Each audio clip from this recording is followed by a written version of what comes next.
Made just how I like it, a little bit saltier than most store-bought bacon. About the same as the black label that you get at Costco. So good. Let's make some homemade bacon. I'm going to show you how fast it can be done.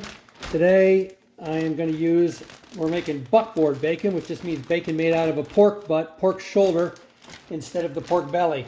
And look what I did. I took a pork butt, pork shoulder, on sale, $1.70 a pound. I cut off the fat cap. Looks just like belly bacon, except you can give a little bit more meat if you want. I got 3 of these in there, and I have it in that bag. This is a critical component. First Street Jumbo 2-gallon freezer bags. These things are what you need. The Ziplocks leak. This thing doesn't leak. It's super thick.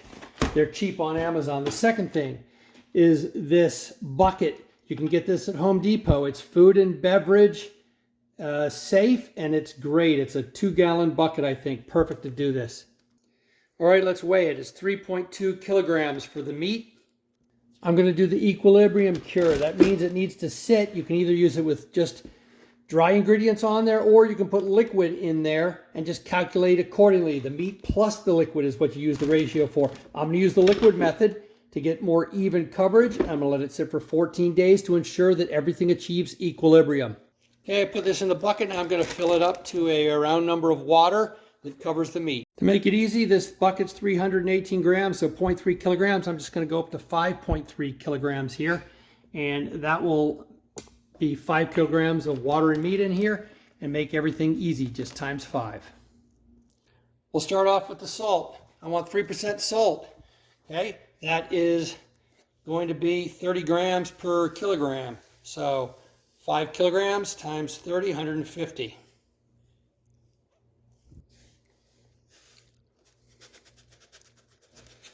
Okay, now I could have used a little bit less water, but it wouldn't have been as easy a calculation for you that you can follow along.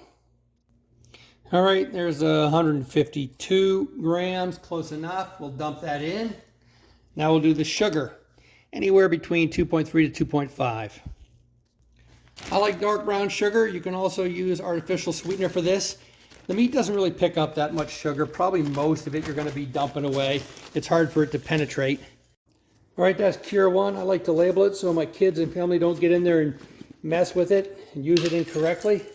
It's totally safe if used as planned.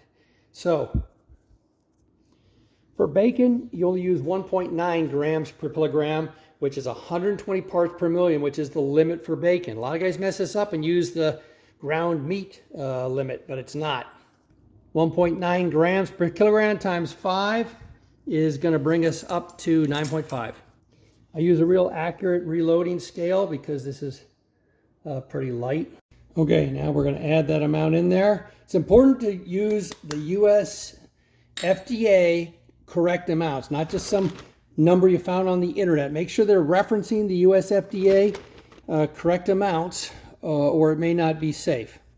Since this is going to be an equilibrium cure, about 2 weeks for it to all reach the same level in the water and in the meat. We're not required to have any cure accelerators in there. If you're using a 1-day pump and then smoke, then you got to have sodium erythorbate in there. I'm just going to mix it around, stir it around, get a little bit of everything dissolved in there, and seal up the bag and leave it for 2 weeks. I could have got by with like a liter less of liquid, but you can see it makes it float around in there. Everything is covered now. It just cost me a little bit of salt and sugar, but it makes for a very easy calculation and no worry that it's not all getting covered and touched. There we go. The air's all out of the bag. Everything is submerged into the fridge.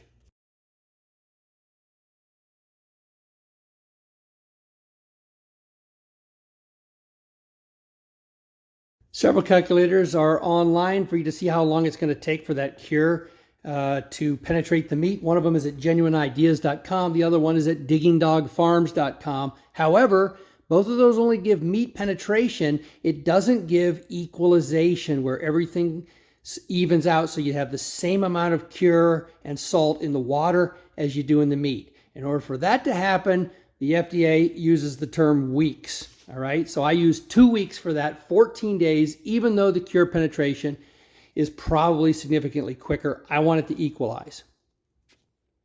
I'll take it out and I'll smoke it at about 150 to 160 degrees on the smoker until I reach 140 degrees internal temperature for 12 minutes.